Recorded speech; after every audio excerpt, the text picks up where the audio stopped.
wabarakatuh.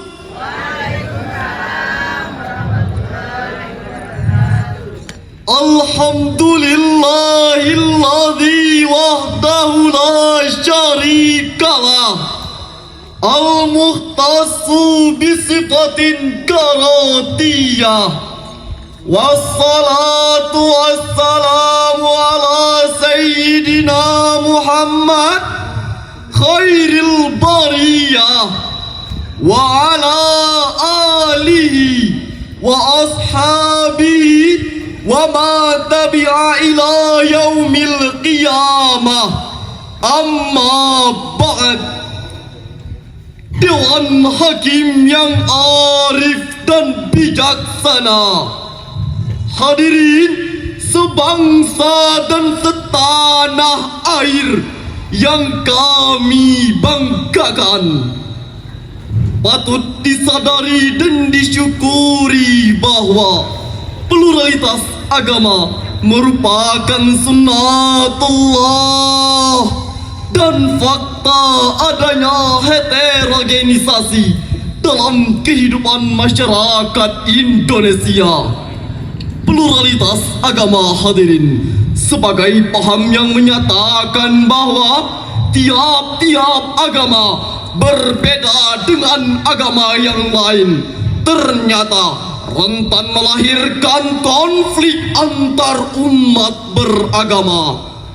Eksosnya terjadilah perpecahan, perselisihan, intoleransi, diskriminasi, dan disintegrasi bangsa, sehingga pada gilirannya akan mengancam dan meruntuhkan kedaulatan Negara Kesatuan Republik Indonesia.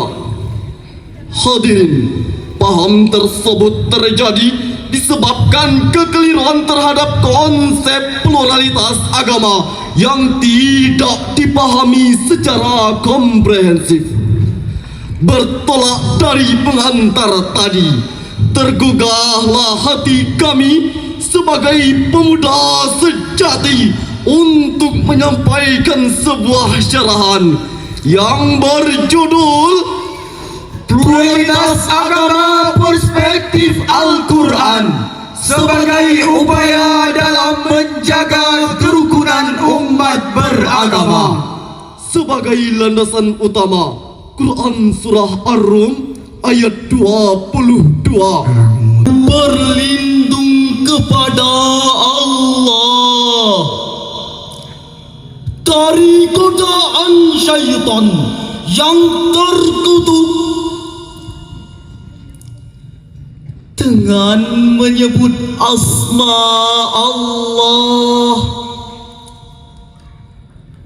yang Maha Pengasih, Maha Penyayang. Dan di antara tanda-tanda kekuasaannya ialah menciptakan langit dan bumi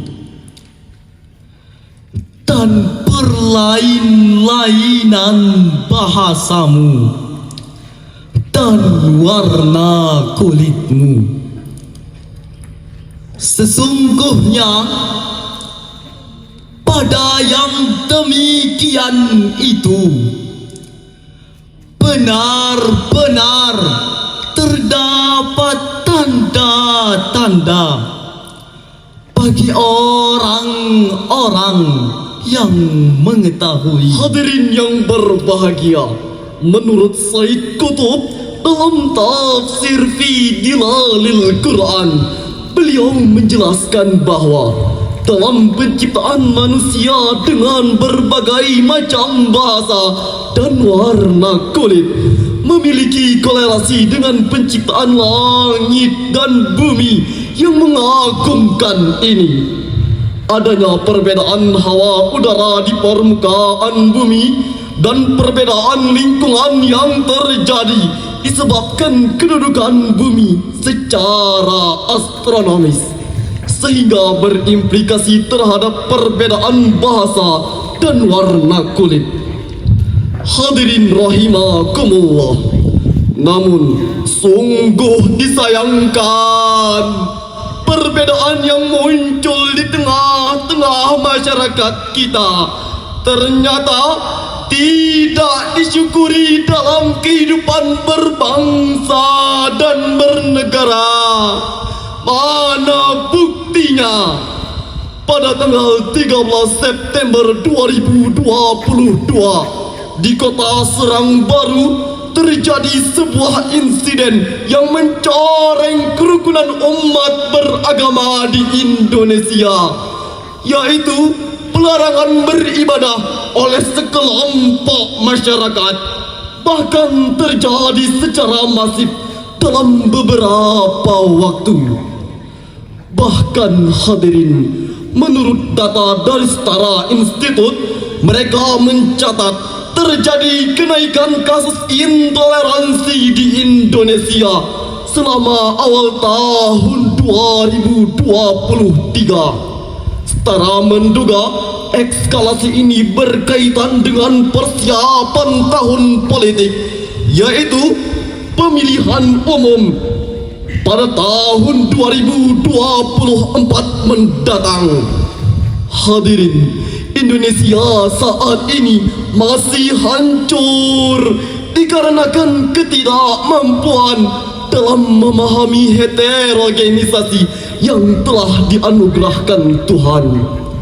Hadirin, disebabkan kekhawatiran terhadap perpecahan tersebut memicu lahirnya paradigma berpikir dari kalangan Islam liberal untuk menyeragamkan tiap-tiap agama yang ada di Indonesia.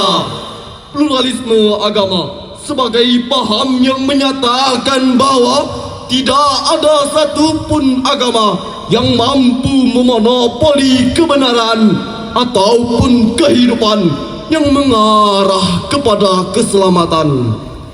Argumen tersebut hadirin dirujuk oleh para pemikir Islam liberal dari Al-Quran, surah Ali Imran ayat 64.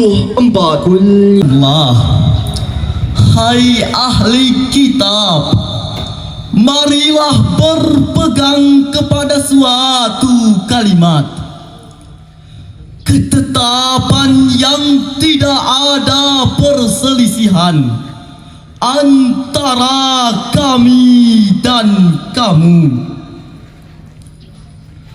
bahwa tidak kita sembah kecuali Allah, dan tidak kita sekutukan Dia dengan sesuatu pun, dan tidak pula sebagian kita menjadikan sebagian yang lain sebagai Tuhan selain Allah. Jikalau mereka berpaling, maka katakanlah kepada mereka, saksikanlah bahwa kami adalah orang-orang yang berserah diri kepada Allah. Maha benar Allah yang Maha Agung atas segala firman-Nya. Hadirin yang berbahagia, implikasi kalimatun sawa dalam ayat tersebut menurut para pemikir Islam liberal memiliki munasabah dengan Al-Quran surah Al-Baqarah ayat 62, yaitu siapapun dapat memperoleh keselamatan jika beriman kepada Tuhan hari kemudian dan senantiasa berbuat kebaikan meski apapun agamanya. Hadirin, penafsiran yang dilakukan oleh para pemikir Islam liberal kepada surat Ali Imran ayat 64 tersebut dibantah oleh Abdurrahman Al-Jauzi dalam tafsir Al-Wadih.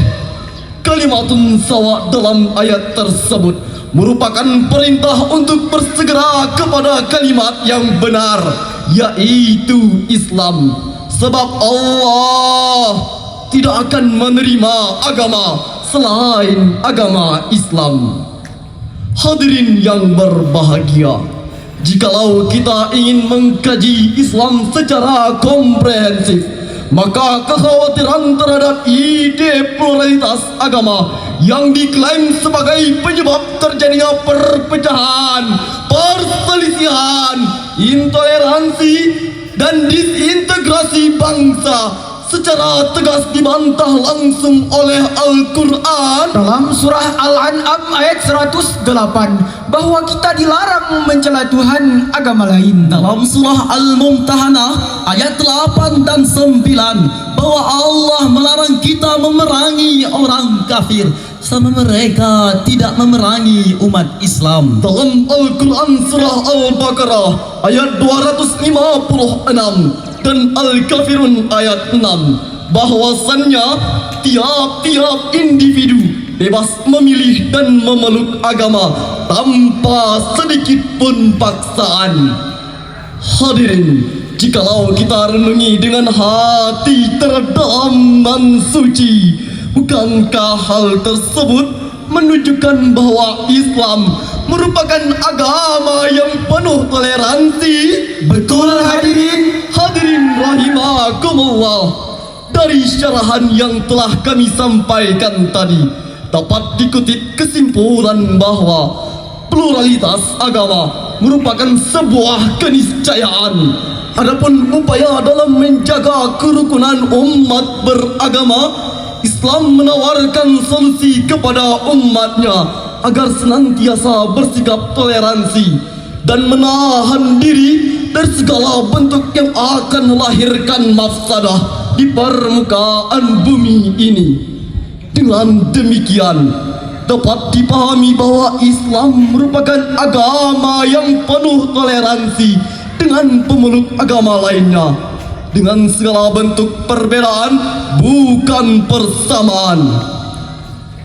Untuk mengakhiri syarahan kami pada hari ini, izinkanlah kami untuk menyampaikan sebuah syair. Indonesia negara kita tercinta, kita semua harus saling menjaganya. Toleransi harus selalu dijaga. Niscaya Indonesia aman sentosa. Niscaya Indonesia aman sentosa. Wabillahi taufik wal hidayah warridha wal inayah. Wassalamualaikum warahmatullahi wabarakatuh.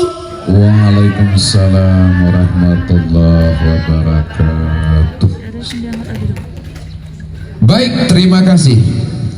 Yang baru saja tampil kita prestasikan bersama-sama salah satu finalis putra